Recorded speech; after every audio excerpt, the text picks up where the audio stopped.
안녕하십니까. 언제나 소비자 편에서 방송하는 콘스탄트 김입니다. 이번 시간에는 돈 버는 은퇴가 되겠습니다. 기초연금을 받으려고 빚을 일부러 내라고 하다니 정말로 이거 황당한 컨설팅, 여기에 대해서 알아보도록 하겠습니다.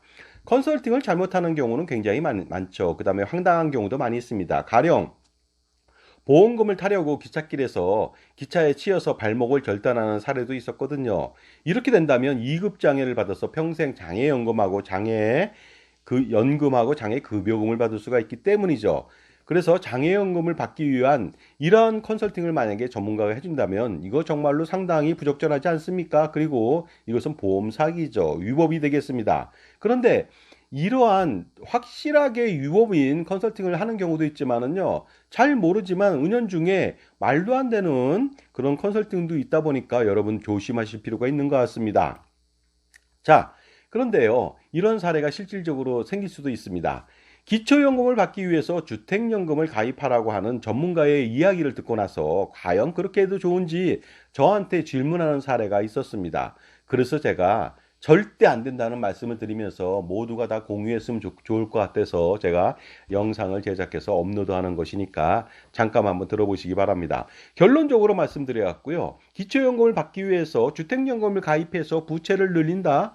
이것은 정말로 황당합니다. 어떤 거랑 똑같냐면요. 신용카드로 현금 서비스를 받아가지고요.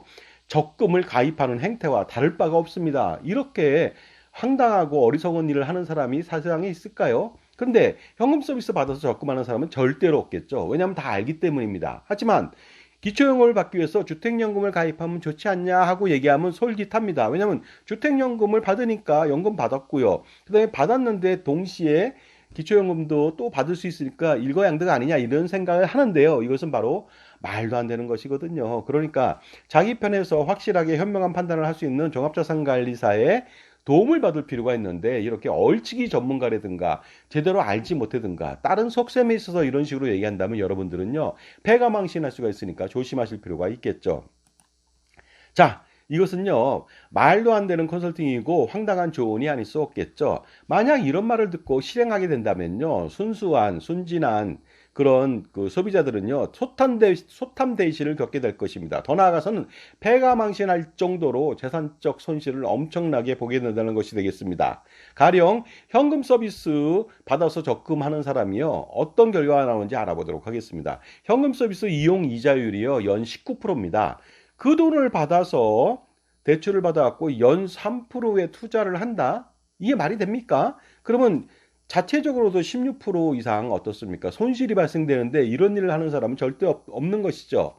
마찬가지입니다. 기초연금을 받으려고 주택연금을 가입한다면 이거와 다를 바가 없다는 것이 되겠습니다. 만약 이러한 조언을 한 사실이 정말이라면요. 그 사람은 전문가 자격은커녕이요. 전문가 자격도 없지만 경제와 재무설계, 자산관리에 대해서 문외한이라고 감히 말씀드릴 수가 있을 것 같습니다. 자, 그렇다면요. 기초연금 좀 알아보도록 하겠습니다. 2024년도에 기초연금액은요. 단독가구 한 사람한테는 월 33만 4,810원을 지원합니다.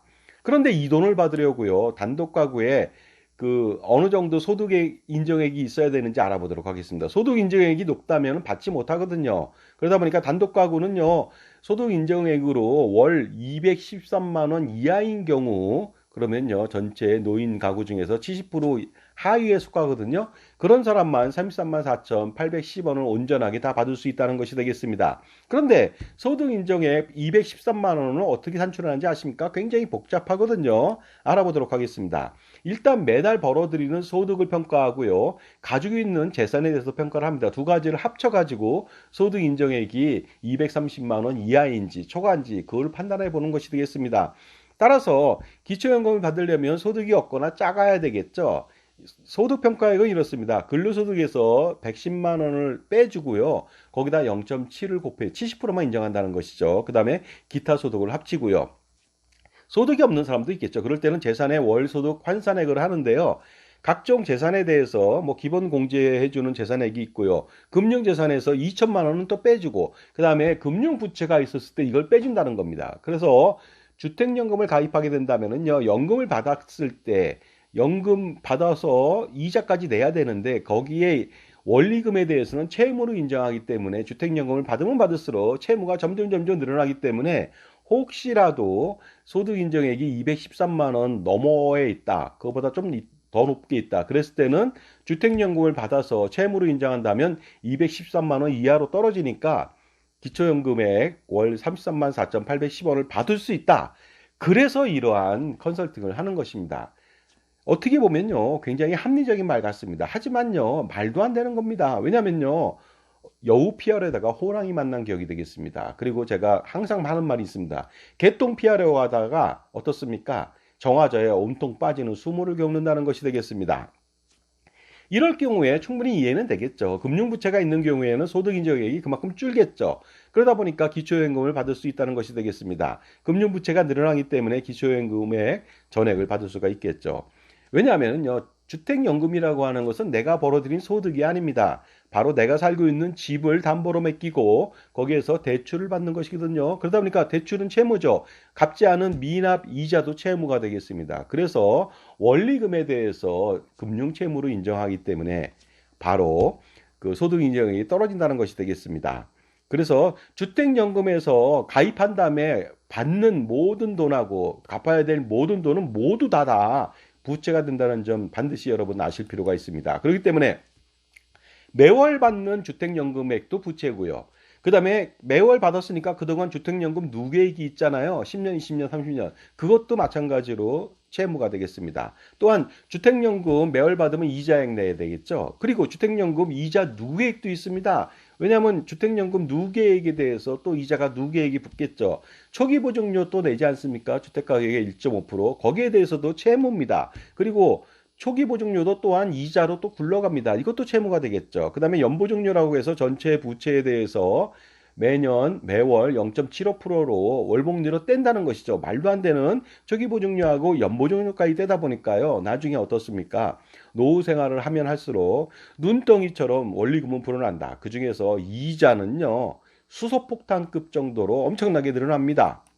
자, 부채가 이렇게나 많으니 당연히 기초연금을 받을 수 있지 않을까요? 그래서 아주 얄팍한 어떤 지식으로 기초연금 33만 4,810원을 받으려면 주택연금 가입하세요 하고 얘기를 하는 것이죠. 그러니까 뭐냐면 조그만 돈을 위해서 당신의 모든 재산을 버리세요. 이렇게 컨설팅하는 것과 다를 바가 없는 것이 되겠습니다. 만약 재산이 많은 사람이 기초연금 받을 수 없잖아요. 그런데 부채를 늘려서 순자산액을 왕창 줄인다면 정말로 34만 원 받을 수도 있습니다. 그런데 재산이 많은 사람, 10억, 20억, 30억 되는 사람이요. 34만 원 받으려고 많은 재산을 일부러 탕진합니다. 투자해서 거액의 손실을 봅니다. 남에게 빌려줘서 받지 못합니다. 고리대공업자한테 돈을 쓸데없이 빌려서 배보다 배꼽이 더 큰 엄청난 연간 10,000%, 20,000%의 이자를 냅니다. 그리고 돈을 잃어버리거나 버립니다. 이렇게 돼서 자산가가 무일푼이 된다면요. 기초연금 받을 수가 있습니다. 그런데 이게 무슨 의미가 있을까요? 34만 원을 받으려고 수십억 원의 재산을 탕진하는 사람이 과연 있을까요? 당연히 없겠죠. 그런데 왜 이렇게 하라고 컨설팅을 하는 것일까요? 왜 그런 것입니까? 그것은 바로 주택연금에 대한 이해가 부족하기 때문에 이런 일이 발생한 것이 되겠습니다. 주택연금을 가입하게 된다면요. 월복리 이자라고 하는 사상 최악의 이자를 물어야만 됩니다. 이것을 계산해보지 않은 것이죠. 그렇게 된다면 나중에 고금리 월복리 이자 폭탄을 맞아서 오래 살면 오래 살수록 배보다 배꼽이 더 큰 이자를 물어야 됩니다. 특히 65세 때 주택연금을 가입해서 정액 종신연금을 받는다면요. 기대예명까지 90세까지 산다 할지라도요. 현재 금리 상태에서는 배보다 배꼽이 더 큰 이자가 훨씬 더 큽니다. 그런데 100세까지 살 수도 있잖아요. 그랬을 때는요. 받는 원금의 2배 이상을 이자로 내야 되는 것이죠. 그리고 앞으로 이 금리가 더 올라간다? 그럼 말도 안 되는 일이 벌어질 것으로 보입니다. 그러다 보니까 34만 원 매달 받으려고요. 10억 원, 20억 원의 이자를 물어야 된다는 것이 되겠습니다. 이러한 컨설팅을 한다는 것은 진짜로 말도 안 되지 않겠습니까? 자, 따라서요. 기초연금을 더 받기 위해서 주택연금을 가입하라고 하는 것은요. 가장 어리석은 일이 될 수가 있습니다. 그렇다면 검증해 볼 필요가 있겠죠. 주택연금의 현재 적용 이자율은요. 6개월 변동금리 코픽스 금리 3.52%고요. 가상금리 여기에다가 0.85% 더하고요. 연보증료 0.75%를 합쳐서 연 5.12% 월복리를 적용합니다. CD 금리를 적용하는 경우도 있습니다. 3개월 단위. 그러나 많은 사람들이 좀 더 안정적이라고 6개월짜리 코픽스 금리를 선호합니다. 그러다 보니까 연 5.12% 월복리라고 하는 엄청난 이자 폭탄을 감수해야 된다는 것이 되겠습니다. 투자할 때 만약에 월복리로 준다고 한다면요, 저는 빚을 내서라도 투자해야 됩니다. 거꾸로 월복리로 이자로 대출해 준다면요, 그 이자 금액이 엄청나거든요. 그래서 저는 제가 아는 사람이라면 도시락 싸들고 다니면서 말려야 될 판입니다. 그만큼 월복리 이자는요, 투자할 때 가장 좋고요, 대출 받을 때 최악이 된다는 거, 지옥길을 걷는다는 것을 아셔야 되겠습니다. 가령 10억 원을 연 5.12%로 투자한다면 어떤 일이 벌어질까요? 이거 엄청나거든요. 10년 후에는 10억 원이 아니라 16억 원, 20년 후에는 27억 원, 30년 후에는 45억 원, 50년 후에는 121억 원, 100년 후에는 무려 100억 원대가 아닙니다. 1474억 원이 되거든요. 엄청나다는 겁니다. 월복리 이자라고 하는 것이. 그러니 투자하지 않을 수가 없겠죠. 하지만 대출은 정반대죠. 내가 그 엄청난 이자를 물어야 되는 것입니다. 거꾸로. 그러니 당연히 월복리 이자는 피할 필요가 있겠죠. 만약에 주택연금을 가입할 경우 주택가격이 높으면 높을수록 더 많은 연금을 받다 보니까 더 많이 내야 되는 월복리 이자는 태산처럼 높아지겠죠. 그 다음에 장수하면 장수할수록 이자를 내지 않았기 때문에 월복리로 내야 되는 이자는 눈덩이처럼 불어납니다. 그래서 결국 배보다 배꼽이 더 큰 이자를 물고 급기야 모두 26년, 36년 동안 엄청나게 오른 집값 전체를요, 이자로 날리게 된다는 것이 되겠습니다. 그러다 보니까요, 기초연금액 33만 4,810원을 더 받으려고 주택연금을 가입한다. 이것은요, 완벽하게 소탐대실이고 가장 어리석은 일이 아닐 수가 없습니다. 자, 지금까지 제 정보가 도움이 되신다면 무료 구독하고 좋아요 부탁드리고요. 특히 멤버십 회원가입을 통해서 동영상 프리미엄 서비스를 통해서요, 여러분들 콘스탄트 김의 절세 노하우를 통해서 수억 원 최저 아니면 수십, 수백억 원의 절세를 할 수 있는 계기를 만들어 보시기 바랍니다. 즉, 기초연금으로 매달 몇만 원을 더 받으려고요, 주택연금을 가입하라고 하는 얘기는요, 마치 다이나마이트를 짊어지고 불구덩이 속으로 들어가라고 말하는 것과 다를 바가 없습니다. 이러한 컨설팅 하는 사람하고 계속 관계를 맺어야 할까요? 나를 죽이는 컨설팅이죠. 이거 말도 안 됩니다. 정말로 이렇게 어떻습니까? 일반인도 아니고 만약에 전문가라고 하는 사람이 이런 조언을 한다면 정말로 말도 안 되지 않습니까? 왜 이런 일이 벌어지는지 아십니까? 제대로 된 평가 분석을 하지 못한 채 짧은 지식으로 컨설팅을 했기 때문이죠. 주택연금의 실체를 제대로 파악하지 못한 것이 되겠습니다. 하지만 그로 인해서 그 말을 듣고서 주택연금을 가입해서 기초연금을 받았던 사람은요, 처음엔 좋을지 몰라도 그 파문은 엄청나겠죠. 그 사람은 전문가의 말만 믿고 주택연금을 가입했는데요, 시간이 지나면 지날수록 지옥불의 맛을 평생 봐야 되는 고통 속에서 살아야 된다는 것이 되겠습니다. 이런 일은요, 자신을 신뢰하고 따르는 사람들에 대한 심각한 배신이 아닐 수 없습니다. 세상에는요, 아이러니가 진짜 넘쳐나죠. 최고의 국민연금을 무시한 채 최악의 연금보험을 판매하는 사람한테 고맙다고 인사를 하는 것이 되겠습니다. 자신의 피와 살을 깎아먹는데도 고맙다고 말하는 것이죠.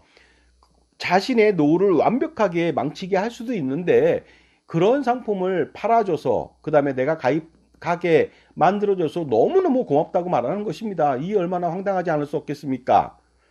이런 사람들을 저는 인간 뱁새라고 합니다. 뱁새는 자기 새끼들을 죽인 뻐꾸기 새끼를 자기 새끼인 줄 알고 극진하게 평생 양육을 합니다. 이것이 바로 뻐꾸기 탕란이 되겠습니다. 하지만 뻐꾸기는 뱁새보다 몇 배나 더 큽니다. 새끼가.